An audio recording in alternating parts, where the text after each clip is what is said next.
1번 팔려고 왔고, 2번 살려고 왔고, 3번 키우려고 왔고, 이렇게 보시면 돼요. 그래서 젠순왕이 이번에 방문하면서 4가지의 선물 보따리를 들고 왔다, 이렇게 공식적으로 이야기했죠. 첫 번째가 베나루빈. 베나루빈의 베나가 CPU거든요. 네. 두 번째는 베나 CPU. 세 번째가 이번 대만 컴퓨텍스에서 발표한 윈도우용 AI 전용 PC인 RTX 스파크. 그리고 네 번째가 로봇 학습할 때 사용되는 시스템인 젠슨 토르. 이번 만남으로 인해서 좀 수혜를 볼, 가장 좀 이번에 젠슨왕과의 만남이 신날 만한 회사라고 하면 좀 어디를 꼽아줄 수 있습니까? SK 하이닉스와 네이버죠.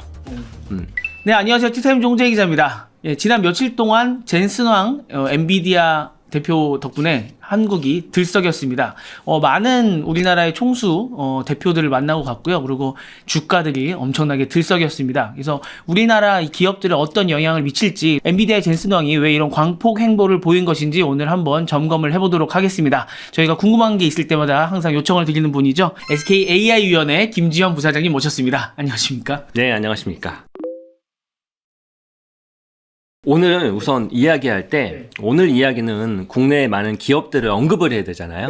예, 그러다 보니 제 개인 의견이라는 걸 먼저 전제로 두고 싶어요. 예, 왜냐면 각 기업의 AI와 관련된 전략이나 이런 것들이 바깥으로 공개된 것도 있고 공개되지 않은 것도 있고, 또 전략이라고 하는 건 수시로 바뀌거든요. 예, 그런 측면에서 제가 개인 자격으로 언론의 보도 자료를 기반으로 이러지 않을까라고 이제 추론하는 것이지, 그게 실제 전략은 아닐 수 있다라는 거. 그 점을 참고로 생각해 주시면 좋을 것 같습니다. 요게 이제 최선인 게요. 여러분들도 각 그룹의 분들을 모셔서 말씀을 들어도 절대 자기네 그룹 이게 전략을 다 까놓지 않거든요. 워낙 이렇게 많이 이렇게 보도된 것들도 있고, 또 지금까지 해왔던 궤적이 있기 때문에 그것들을 이제 참고를 해서 한번 분석을 한번 해 주신다는 거. 맞아요. 예. 해설을 해준다라는 생각으로 들으시면 될 것 같아요. 하지만 저희는 많이 참고를 하시면 될 것 같습니다. 아무튼 지금 이번에 젠슨왕이 3박 4일 동안 한국에 왔습니다. 평소에 이 정도 그룹 총수면 방한하거나 하면은 꽉 채워서 24시간.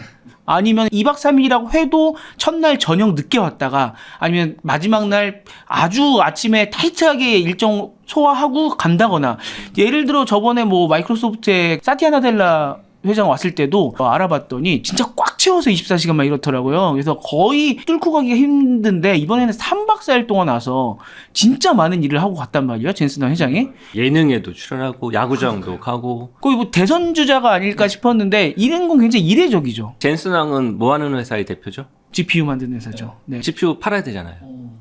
더 많이 팔기 위해서. 다만 달라진 건 있죠. 작년 대비 올해 좀 한국에 공들이는 건 사실이잖아요. 네. GPU는 사실 2, 3년 정도 치가 이미 다 예약이 동날 정도로 판매처는 확보가 됐을 거예요. 그럼에도 불구하고 왜 이런 광폭 행보를 보였냐? 이제 5년, 6년 후를 생각하는 것 같아요. 이제 2, 3년이 아닌 5년, 6년 이후를 대비해서 더 많이 팔아야 되고 새로운 먹거리를 발굴해야 되잖아요. 그런 측면에서 작년도에는 GPU를 팔고 이제 공급망 관리, HBM을 더 많이 확보하기 위해서 한국을 방문했다면, 올해는 이제 넥스트 GPU 말고 더 팔 거, 이런 것들을 규모를 키우려고 한국을 방문하지 않았나 싶어요. 그러니까 쉽게 말하면 한국의 특정 메모리 반도체가 아니라 한국의 AI 생태계를 조금 더 키우고, 그 과정에 본인들도 본인의 GPU나 또 그 이외에 다른 반도체들을, 또 다른 형태의 상품 솔루션, 이런 것들을 팔고자 방문한 거라고 보여집니다. 일각에서는 예전만 해도 GPU가 뭐 계속 줄을 서서 못 산다고 해서 젠슨왕 만나기가 쉽지가 않았는데, 이렇게 와서 시간을 투자하는 거 보면 안 팔리는 거 아니야? 라고 하시는 분들도 있는데, 그거는 지금 맞지 않다는 거죠. 그건 아니고, 또 계속 잘 팔리고 있으니까 사실. 근데 이제 더 팔려고. 그리고 이제 3, 4년이 아니라 5년, 그 이후를 준비하는 거죠. 아니, 지금 엔비디아가 시가총액 기준으로 전 세계 1위잖아요. 예. 그 정도 되는 시가총액의 기업 총수라고 하면 2, 3년이 아니라 5년, 10년을 내다보거든요. 그런 측면에서는 가다가 안 팔리면 어떡하지? 2, 3년 정도 반도체 호황이다가 AI 호황이었다, 갑자기 줄어들 수 있잖아요. 그 대안을 만들어 놔야죠. 그런 측면에서 한국을 중요한 파트너로 생각하지 않았나 싶어요. 이번에 만나고 가신 분들 한번 정리를 해볼게요. 일단 SK의 최태원 회장님, 그 다음에 LG 구광무 회장님, 현대차의 정의선 회장님, 그 다음에 네이버의 이제 이혜진 의장님, 그 다음에 두산의 박정원 회장님, 또 배경훈 과기부 장관님 만나고 갔고요. 그 다음에 크래프톤의 장병규 회장님, 그 다음에 NC소프트의 김택진 대표까지 만나고 가셨죠. 페이커도 빼놓으면 안 되죠. 페이커를 만나고 가는데 이제 하나하나를 조금 자세하게 보기 전에 넓은 축을 한번 보면 아까 말씀해주신 HBM 확보 측면에서도 만나고 갔고 그 다음에 원래 GPU의 고향인 게임이나 이쪽에 있어서도 만나고 갔고 그 다음에 5, 6년 뒤를 봐서 이제 로봇 쪽을 만나고 간 거죠. 정확히는 이제 이런 걸 보실 때는 그냥 간단해요. 1번 팔려고 왔고, 네. 2번 살려고 왔고, 아, 네. 네. 3번 키우려고 왔고 이렇게 보시면 돼요. 네. 네. 근데 이제 파는 건 아까 네. 제가 얘기했죠. GPU 말고도 팔 게 많아졌다고. 네. 그래서 젠슨왕이 이번에 방문하면서 4가지의 선물 보따리를 들고 왔다 이렇게 공식적으로 이야기했죠. 예. 다른 말로 말하면 선물이 아니라 이제 팔러 온 거죠. 그게 뭐냐? 첫 번째가 베나루빈. 네. AI 팩토리의 핵심 이제 시스템이라고 보면 돼요. 두 번째가 그 베나루빈의 베나가 CPU거든요. 네. 루빈이 GPU고. 네. 그래서 이제 두 번째는 베나 CPU. CPU를 또 팔러 왔고. 네. 세 번째가 이번 대만 컴퓨텍스에서 발표한 윈도우용 AI 전용 PC인 RTX 스파크. 그리고 네 번째가 피지컬 AI 아까 이야기하셨던 네. 로봇 학습할 때 사용되는 시스템인 젠슨 토르. 이게 2025년도 말에 발표한 거거든요. 예. 그 전 버전이 젠슨 오린이었고 그래서 이 4가지를 팔러 왔죠. 첫 번째 베나루빈, 네. 두 번째 베나 CPU, 세 번째 RTX 스파크, 네 번째 젠슨 토르. 이 4가지를 팔러 온 거죠. 예전에는 GPU만 팔러 왔다가 네. 이제 팔 게 많아진 거죠. 이게 첫 번째. 네. 두 번째는 사러 왔죠. 네. 사러 오는 건 끝도 없이 부족한 HBM. 그래서 이번에 SK하고 만나고 나서는 2년치 계약을 딱 장기 계약이라고 하죠. LTA. 이걸 딱 도장을 찍었죠. 그럼 또 팔 게 뭐가 있지? 그 RTX 스파크 같은 제품에는 전용 메모리가 필요한데 이건 HBM이 아니에요. 왜냐하면 개인용 PC거든요. 다만 기존 컴퓨터보다 AI 기능이 최적화돼 있거든요. 그래서 LPDDR5라고 불리는 새로운 램이 필요한데 그런 램도 누군가 만들어줘야 되잖아요. 그래서 그 두 번째는 그걸 만들어 달라고, 더 적극적으로 공급해 달라고 하이닉스를 만난 거죠. 그래서 두 번째로는 사러 온 것도 있죠. 세 번째로는 사업을 키우고자 온 게 있죠. 사업을 키우고자 한 거는 아까 말씀하셨던 이제 피지컬 AI, 로봇 산업. 한국이 전통적인 제조 강국이잖아요. 그러면 제조업을 로보틱스 기반으로 전환하기 위해선 당연히 피지컬 AI랑 관련된 솔루션들이 필요하잖아요.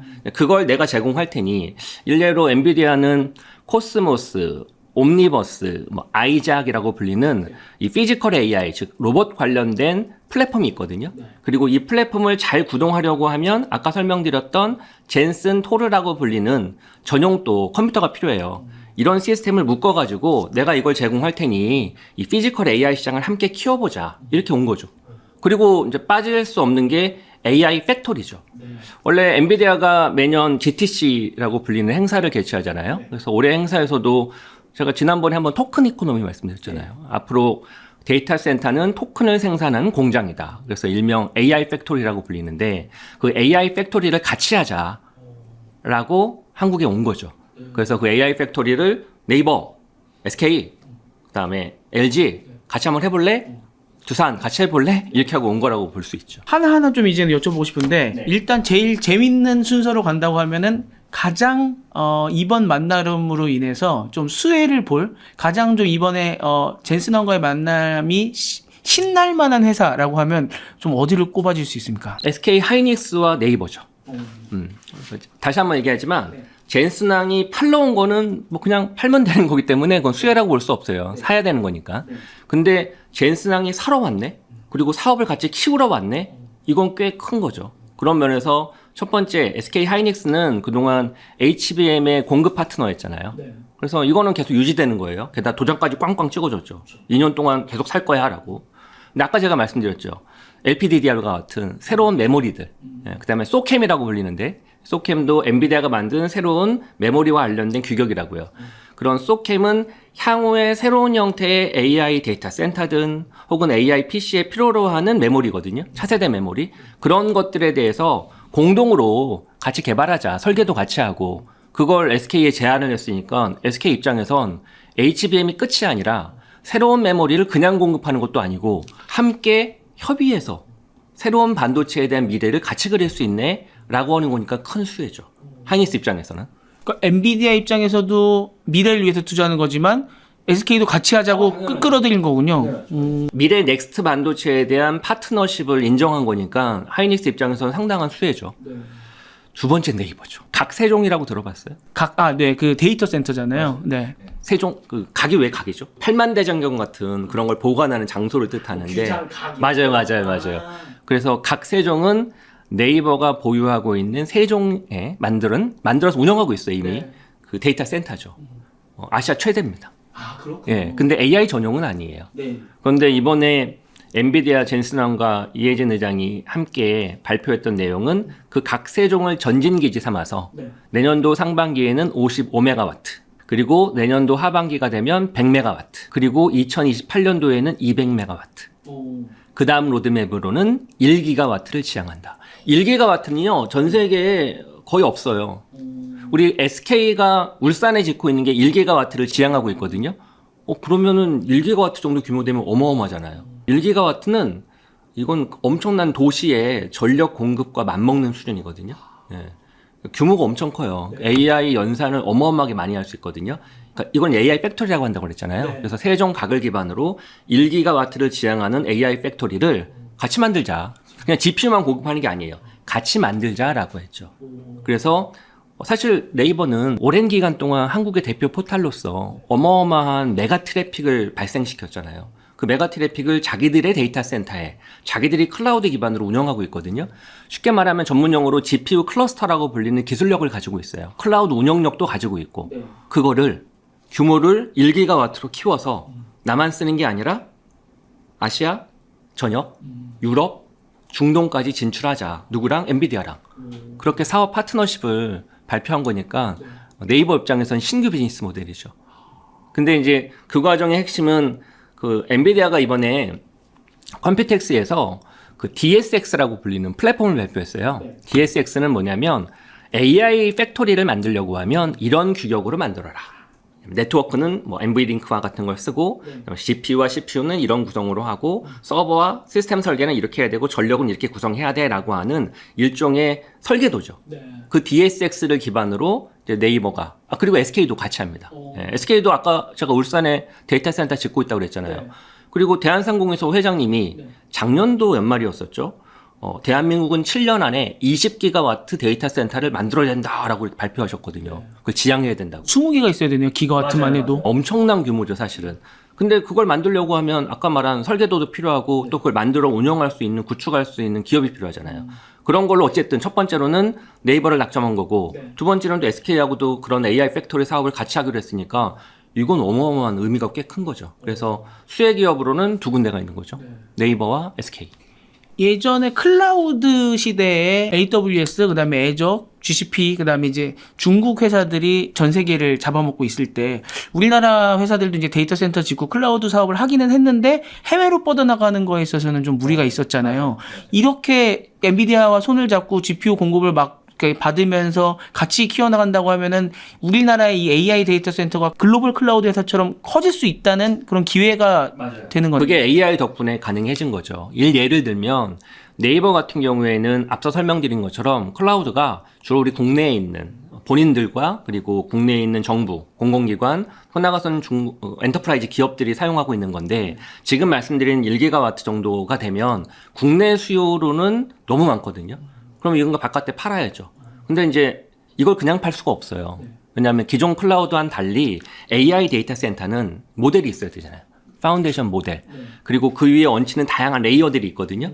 에이전트가 됐든 뭐가 됐든. 근데 그런 측면에서 이번에 네이버하고 제휴 발표를 하면서 주목해서 봐야 될 지점 중에 하나가 한국 최초로, 아시아 최초일 거야 아마, 니모클로라고 엔비디아가 만드는 그 오픈클로 아시죠? 그런 설치형 에이전트 소프트웨어가 있거든요. 그런 니모클로라고 불리는 플랫폼이 있는데 그런 플랫폼에 얼라이언스가 있어요. 그 얼라이언스에 퍼플렉시티나 커서나 이런 데가 들어가 있는데 네이버도 들어갔어요. 그 얘기는 다른 말로 말해서 네이버는 하이퍼클로버라고 하는 파운데이션 모델 가지고 있잖아요. 그걸 더 고도화시키고 니모클로를 붙여가지고 이걸 에이전트 소프트웨어를 만들어서 기업 고객 대상으로 공급할 수 있죠. 근데 그거는 꼭 한국 기업일 필요는 없어요. 전 세계에 있는 많은 중동부터 시작해서 여러 기업들이 있을 거 아니에요. 그걸 네이버의 데이터 센터에서 니모클로와 엔비디아가 가지고 있는 DSX 플랫폼을 기반으로 본인들의 GPU 클러스터와 그동안 운영한 클라우드 운영 기술을 기반으로 그 AI 서비스를 공급하겠다는 거죠. 그러면 제가 지난번에 토큰 이코노미 이야기할 때 AI 팩토리는 그냥 구축하는 게 중요한 게 아니라 얼마나 더 값싼 가격에 더 많은 토큰을 더 효율적으로 뛰어난 토큰을 생산할 수 있는지가 중요하다고 그랬잖아요. 그래서 그냥 AI 팩토리 만들었다고 끝이 아니라 그 팩토리가 정말 토큰을 제대로 생산할 수 있어야 되거든요. 그러면 그 생산할 수 있는 기술력을 가지고 있는 회사가 주목을 받을 수밖에 없다고요. 근데 엔비디아가 전 세계 모든 AI 데이터 센터를 본인들이 만들어서 구축 운영하기는 힘들거든요. 사업자가 필요해요. 그런 측면에서 네이버와 SK를 고른 거죠. 그래서 꽤 주목해서 봐야 될 지점이죠. 심지어 네이버 클라우드 이렇게 컴퓨텍스에서 네이버 클라우드 이렇게 하트를 넣지 않았습니까? 젠슨왕이 끈끈하게 가겠다는 얘기군요. 게다가 정확한 건 기억 안 나는데 2019년도로 기억하는데 CES에서 한국 기업이 네이버가 그 전시를 했거든요. 그때 전시한 게 로봇이었어요. 그리고 네이버의 그 본사 건물에 가게 되면 로봇이 있거든요. 두 번째 본사 가면은 맞아요. 실어 나르잖아요. 택배 같은 것들을. 그래서 로봇의 진심이에요. 그리고 로봇 관련된 스타트업도 많이 투자를 했고 엔비디아하고의 이번 사업 제휴 두 번째 발표 내용도 그런 로봇과 관련된 부분도 있죠. 그래서 엔비디아가 가지고 있는 아까 설명드렸던 그 젠슨 토르 그리고 옴니버스 이런 플랫폼들과 네이버가 그동안 갈고 닦은 로봇 기술을 좀 결합해서 로봇 사업을 고도화하는 것도 포함이 돼 있죠. 물론 이거는 로봇 사업을 공동으로 하는 건 아니고 가져다 쓰는 거지만 어쨌든 그걸 기반으로 더 고도 성장하게 되면 네이버가 또 로봇 사업에서 또 다른 모습을 보여줄 수도 있겠죠. 여기 일단 AI 데이터 센터를 하나만 더 짚고 넘어간다고 하면 이번에 그 중동에서 이제 이란 전쟁 때도 이 뭐 두바이라던가 몇몇 나라에 뭐 AWS 데이터 센터, 뭐 마이크로소프트 데이터 센터 이런 데들이 있는데 거기에 막 공격을 받았던 적도 있고 이래서 큰 문제가 됐었잖아요. 근데 우리나라에 이렇게 데이터 센터 특히 미국 빅테크 기업들이나 이런 데들이 AI 데이터 센터를 우리나라에 짓는다고 하면 사실 이 안보에도 또 영향을 미치는 거 아닙니까? 당연하죠. 인근 지역 주변에 있는 다른 국가에도 제공할 수 있고 또 우리나라 안보에도 큰 도움이 되니까 여러 면에서 젠슨 왕이 이번에 여러 CEO들을 만나면서 여러 가지 발표를 했는데 이제 아까 설명드린 것처럼 팔려고 왔고 사려고 왔고 이제 확장하라고 왔는데 이 확장하는 측면에 AI 팩토리가 좀 들어가 있다는 걸 주목해서 봐야죠.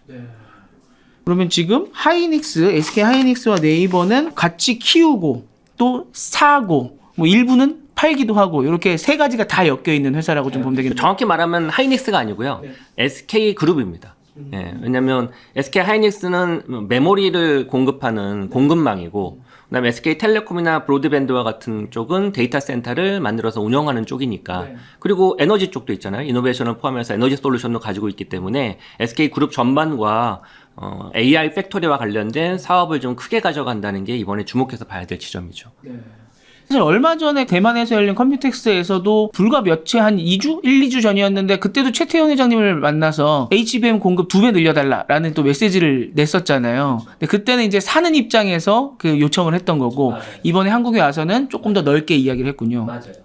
사는 쪽, 파는 쪽, 그다음에 이제 확장하는 쪽. 그런 면에서 확장하는 쪽이 우리가 좀 주의 깊게 볼 지점이죠. 물론 이제 사는 쪽도 중요하죠. 엔비디아가 사는 거. 그래서 아까 제가 SK 관점에서는 사는 쪽도 그냥 사는 게 아니라 HBM 넘어서서 넥스트 메모리에 대한 설계나 논의까지 같이 하기로 했으니까 호재인 것이고 두 번째로는 함께 하려고 하는 AI 팩토리에 있어서 네이버와 특히 또 SK가 협력하는 부분이 공고하다. 이런 부분들이 주목해서 볼 지점이죠. 지금 세 개를 나눠서 말씀해 주니까 너무 쉬운데 이게 팔려고 살려고 키우려고 해서 작년까지만 해도 엔비디아가 누구한테 팔 거냐가 중요했잖아요. 우리한테 팔아주세요가 지금 정말 다 줄 섰었는데 이제는 파는 걸 넘어서서 자기네들이 사고 키우려고 하는 곳에 우리가 같이 들어가 있으면 팔 때도 또 우선권을 저희가 갖고 오는 거 아닙니까? 당연하죠. 그러니까 모든 기업은 지속 성장하려고 하면 새로운 먹거리를 계속 만들 수밖에 없잖아요. 기존 거에 머물 수는 없잖아요. 예를 들면 SK 하이닉스가 D램에 머물렀다면 HBM이 이런 수혜를 받지도 못했을 거 아니에요. 그런 측면에서 엔비디아도 끝도 없이 고민하는 겁니다. GPU 다음에 CPU도 만들잖아요. 심지어는 CPU만 만드나요? 네트워크도 실리콘 포토닉스와 같은 광 케이블에도 투자를 하고 심지어는 AI 랜이라고 해서 기재국을 엣지 데이터 센터를 만드는 것도 하고 그리고 이번 컴퓨텍스에서 발표한 그 RTX 스파크 그리고 RTX 스테이션은 그건 AI 전용 PC, AI 전용 슈퍼컴퓨터거든요. 한 700만 원, 1억 원짜리인데 RTX 스테이션 같은 경우에는 거의 1조 넘는 파라미터를 내 책상 위에서 구동할 수 있거든요. 물론 1억 정도 되는 컴퓨터긴 하지만. 네. 근데 RTX 스파크 같은 경우에는 700만 원 정도 한다고요. 네. 작년에 DGX 스파크가 나왔는데 그건 이제 리눅스 전용이라 이제 개발자용이에요. 네. 근데 지금 제가 말한 건 윈도우용이거든요. 그래서 그냥 AI PC 이거 하나 사면 내 책상 위에서 에이전트를 구동할 수 있어요. 그러니까 완전히 플레이가 달라지는 거죠. 그런 면에서 끝도 없이 새로운 사업을 계속 먹거리를 창출하는 거예요. 네. 근데 이제 그 먹거리를 창출할 때 누군가는 사기만 하는데 별로 좋은 게 아니잖아요. 사실은 투자로 왔다고 하지만 결국 우리가 사는 거예요. 근데 중요한 건 사는 게 아니라 같이 함께 사업을 키우는 거네. 이런 측면에서 보면 앞서 엔비디아가 올해 와서 한국을 바라보는 관점이 이제 생태계 크게 같이 공동 파트너로서 바라본다는 게 우리한테는 좀 즐거운 일이죠. 그런 면에서 좀 중요한 축이 피지컬 AI, 뭐 로봇 이쪽일 것 같은데 이번에 그쪽을 함께 하자고 해서 만남을 한 회사들은 어디를 꼽을 수 있겠습니까? 현대차가 있고요. 그 다음에 두산이 있죠. 네. 그리고 SK는 물론 이제 하이닉스의 반도체 공장에 로봇 기반의 기술들을 기반으로 디지털 트윈이나 AI 팩토리로 바꾸려고 하는 부분이라 로봇 자체를 같이 개발하기로 한 건 아니죠, 물론. 근데 그것도 어쨌든 SK도 관여를 하는 거고. 그다음에 LG도 있죠. 그런 기업들이 피지컬 AI, 로봇 관련해서는 엔비디아와 같이 좀 해볼 거리들이 좀 생긴 거죠. 아까 뭐 네이버도 마찬가지고. 근데 이제 아주 강하게 한 회사를 따지고 놓고 보면 첫 번째는 LG전자. LG는 가지고 있는 게 많죠. 이번 CES에서도 기억하시죠? 네, 클로이. 네, 클로이. 물론 이제 클로이가 실제 가사 로봇으로 작동할 만한 수준은 아니지만 중요한 건 그 레퍼런스 삼아서 로봇의 가장 핵심 부품인 액추에이터 그것도 만들고 그다음에 배터리 LG 거 들어갈 거 아니에요? 그다음에 로봇 파운데이션 모델 두뇌가 필요한데 그건 LG 엑사온 기반으로 만들고 또 LG와 관련된 수많은 부품 기업들이 각종 소재 같은 걸 로봇에 공급하니까 그걸 키우려고 하고 실제 지난 한 4, 5개월 동안 LG전자가 로봇의 수혜주였잖아요. 그래서 LG도 본격적으로 로봇에 뭔가 참여하라고 하는 모습이 보이고 그러려고 하면 기술이 필요하잖아요. 그걸 이제 엔비디아는 아까 얘기했던 젠슨, 그 토르 그리고 또 코스모스, 옴니버스, 아이자 이런 플랫폼을 기반으로 같이 로봇 사업을 키우려고 하는 모습이 관찰됐고 두 번째는 현대차죠. 현대차는 뭐를 가지고 있죠? 아틀라스. 보스턴 다이내믹스. 네. 올해 CES에도 또 핫했잖아요. 그건 실제 로봇 자체가 공장에 들어갈 수 있는 거거든요. 갈수록 성능이 좋아지고 그것도 따지고 보면 엔비디아하고 협력할 부분들이 많죠. 게다가 제가 이번에 주목해서 본 건 그 작년도 말이었던가 정의선 회장이 정부가 이제 새만금 쪽에 AI 쪽 관련된 프로젝트를 같이 해보자라고 해서 혼케이 투자를 하겠다고 해서 9조 원을 투자해서 새만금의 AI 팩토리를 만들거든요. 현대차가 만드는 AI 팩토리, AI 데이터 센터는 뭘까요? 현대차의 AI 데이터 센터면은 로봇을 굴리는 거 아닙니까? 네. 로봇을 위한 거죠. 근데 그러려고 하면 로봇을 잘 작동하고 훈련시키기 위한 데이터 센터가 필요한데 그건 누군가가 기술 플랫폼을 제공해야 만들 수 있을 거 아니에요. 그걸 이제 젠슨함과 현대차가 같이 협의해서 그 새만금 프로젝트에도 긍정적으로 엔비디아가 검토하겠다고 했으니까 그 현대차 입장에서도 호재죠. 그래서 피지컬 AI를 제대로 구현할 수 있고 학습시킬 수 있는 제대로 된 플랫폼을 새만금에서 해볼 수가 있죠. 그래서 현대차 입장에서도 그것도 되게 훌륭한 거고. 세 번째는 두산이죠. 두산은 두산 로보틱스라고 산업용 로봇 만드는 회사가 있잖아요. 그리고 두산 에너빌리티라고 에너지 기업이 있잖아요. 예, 뭐 SMR을 포함해서. 그런 면에서 두산은 첫 번째야 두산 로보틱스를 더 고도화할 수 있는 그런 사업을 피지컬 AI 기반으로 함께 해볼 수 있으니까 그것도 기술력을 기반으로 본인들 로봇을 더 키울 수 있는 그 가능성이 있으니까 좋은 호재고 또 두산 에너빌리티는 에너지 솔루션이라고 했잖아요. 데이터 센터의 가장 바틀렉이 뭐죠? 에너지죠. 전력이죠. 네, 전력. 그런 면에서 당연히 두산 에너빌리티도 DSX 아까 말씀드렸죠. 그 DSX의 한 축이 또 전력이거든요. 그런 면에서 두산 에너빌리티하고 엔비디아가 합작해서 에너지 쪽 관련된 솔루션을 두산이 제공할 수 있는 거 이것도 호재죠. 예. 그러니까 두산이든 뭐 현대차든 지금 같이 주고받을 게 있군요. 맞아요. 그러니까 이런 기업들 간의 어떤 제휴 전략 발표할 때 우리가 눈여겨서 봐야 되는 건 누가 사고 누가 뭘 파냐 이걸 잘 봐야죠. 그리고 사고 파는 걸로 끝나냐 아니면 신규 사업으로 확장 가능하냐 펼칠 수 있느냐 이걸 보면서 두루두루 보면 누가 최대 수혜자고 누가 앞으로 뭘 어떤 사업을 어떤 방식으로 키우겠다라고 가늠해 볼 수 있죠. 외국 같은 경우는 특히 지금 뭐 세라브레스 이제 이런 회사들이 막 대항마로 떠오르잖아요. 엔비디아한테. 그룹도 대항마로 떠올랐다가 엔비디아가 인수해가 버렸죠. 네. 그런 면에서 이제 엔비디아도 자기 또 얼라이언스를 공고히 해야 되는 면에서 한국이 파트너가 또 될 수가 있군요. 그렇죠. 그런 측면에서 학습용 GPU는 됐고 이제 그러니까 NPU 같은 추론 쪽도 엔비디아가 잘하고 있기는 해요. 근데 그건 한국에 있는 NPU 기업들도 있으니까 그쪽보다는 자, NPU, GPU 다 괜찮은데 CPU 필요하지 않아?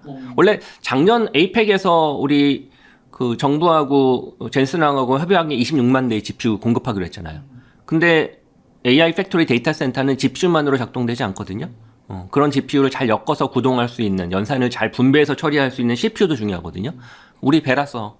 우리 베라 CPU 써. 너희들 한국은 CPU는 없잖아. 그럼 CPU 파는 거죠. 꼭 NPU가 아니더라도. NPU는 어차피 우리가 잘하니까 또.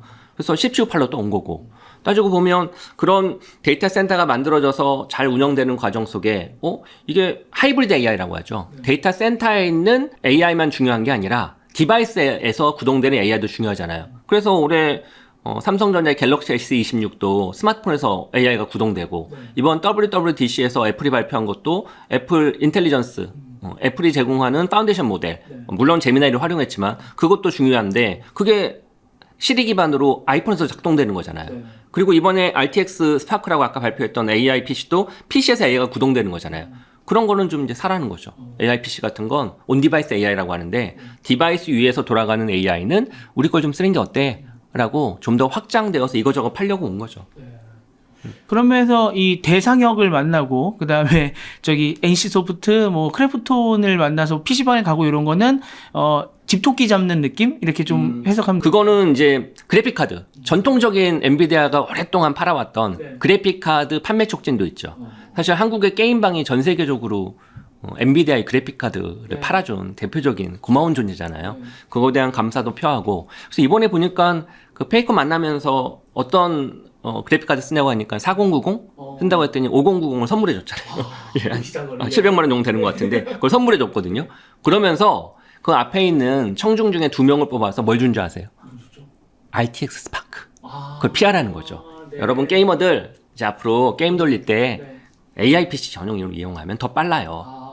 이게 목적 자체가 결국 전 세계에 있는 게임 유저들에게 우리 GPU 끝내줘요. 그리고 앞으로는 차세대 AI PC 이용하세요. 라고 B2C 소비자들한테 PR한 거죠. 재밌네요. 원래 GPU라는 게 그래픽카드가 게임용으로 나왔다가 이걸 AI 개발에 써봤더니 이거 좋네? 라고 해서 AI로 갖고 가게 된 케이스인데 아니죠. 중간에 하나가 있죠. 암호화폐 채굴에 참 좋네. 그 다음에 AI죠. 근데 이제 역으로 AI PC를 게임에 갖고 가서 쓰시면 더 쾌적합니다. 라고 이제 이렇게 나오는 거군요. 훨씬 더 또 비쌀 거고요. 그리고 그 안에는 이제 자기네 부품들이 더 많이 들어있겠죠? 네. RTX 스파크는 윈도우용이에요. 그래서 이게 이제 지난 40년 동안 윈텔이라고 불렀죠. 마이크로소프트와 인텔의 깐깐한 카르텔. 근데 그게 깨지게 됐죠. 윈비디아라고 불러요. 그래서 윈도우와 엔비디아, 마이크로소프트와 엔비디아가 지난 40년간 PC의 시장을 바꾼 거죠. AI 전용 PC로. 그리고 이 설계는 미디어텍이라고 불리는 팹리스 회사하고 함께 했어요.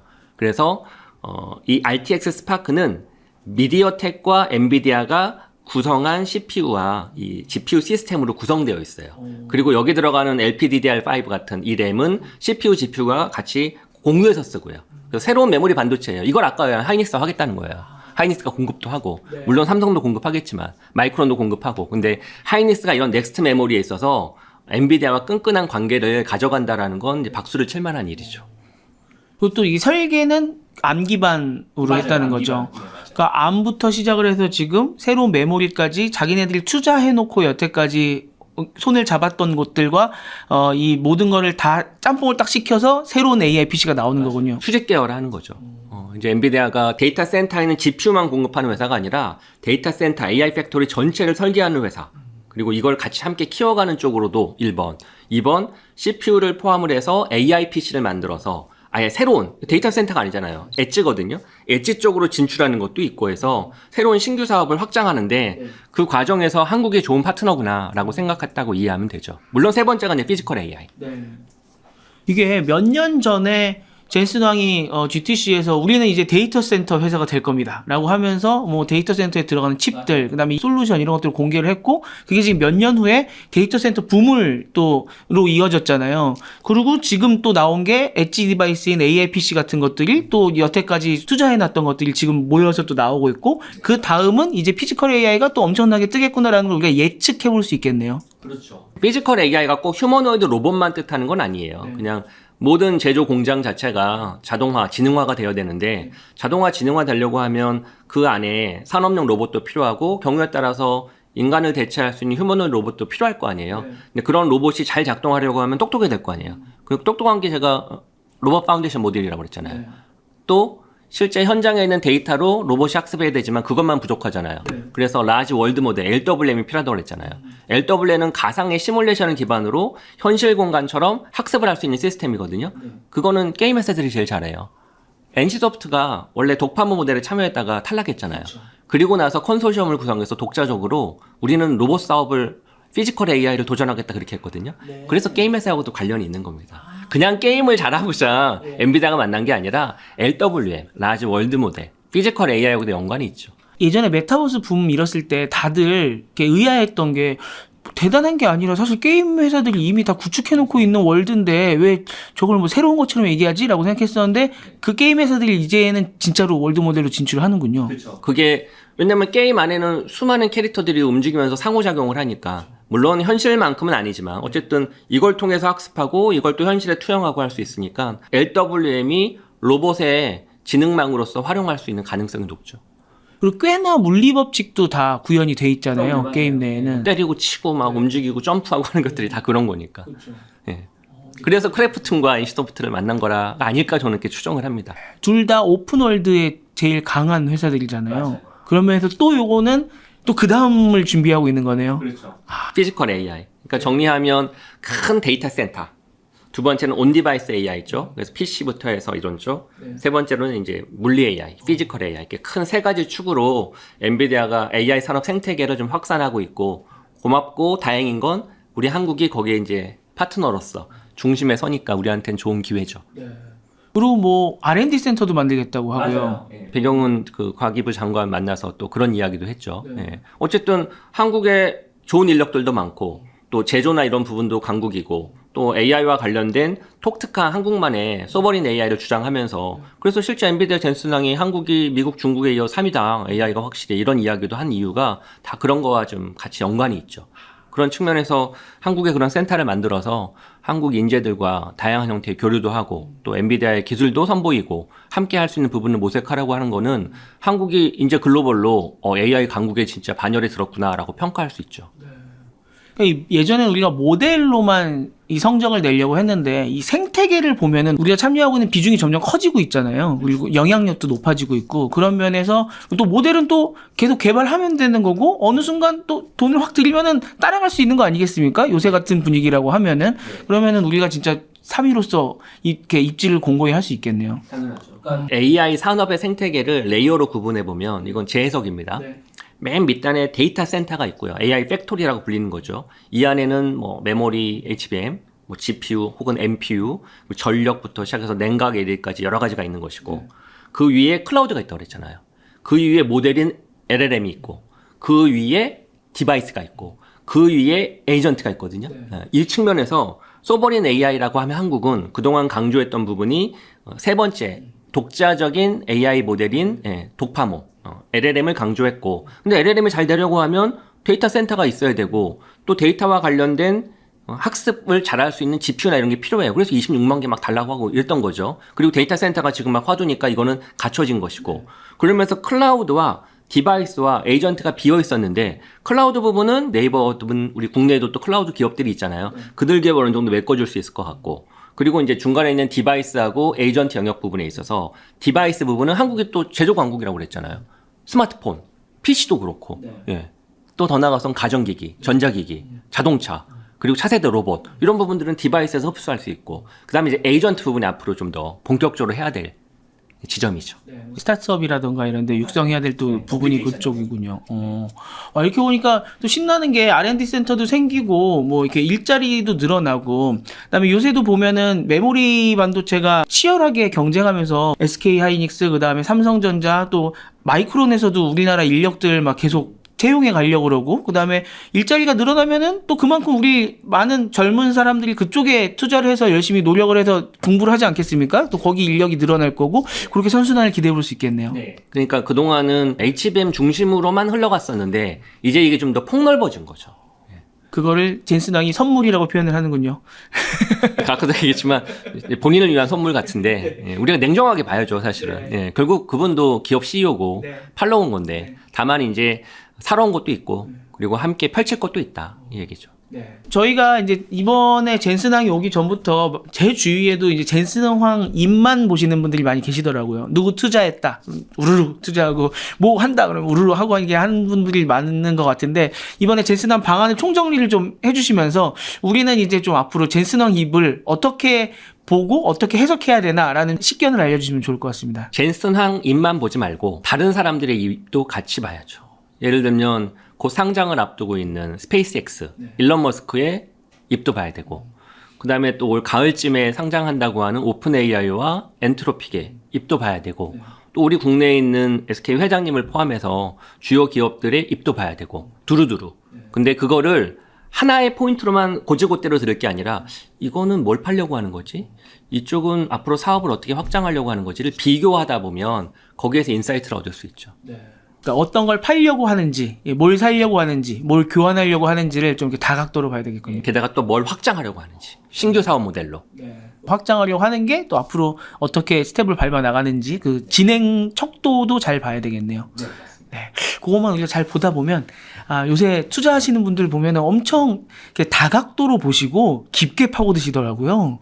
예전 같지가 않아요. 근데 이게 저는 투자 전문가는 아니지만 저는 이제 기술을 잘 아니까 이 기술이 앞으로 기업의 비즈니스 모델에 어떤 혁신을 만들어내고 산업 트렌드가 어디까지 가겠다는 잘 알 것 같아요.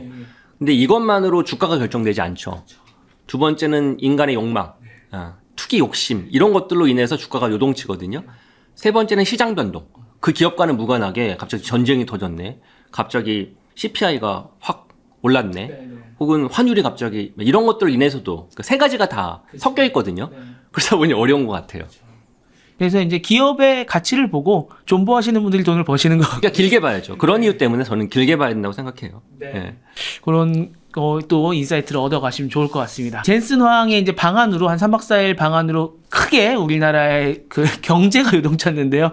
우리가 어떻게 해석해야 될지 우리 김지현 SK AI위원회 부사장님 모시고 개인적인 해석을 한번 들어봤습니다. 또 저희 이런 급한 일이 있을 때 또 모셔서 한번 말씀드려보도록 하겠습니다. 오늘도 감사드립니다. 감사합니다. 미래를 먼저 보다 티타임즈.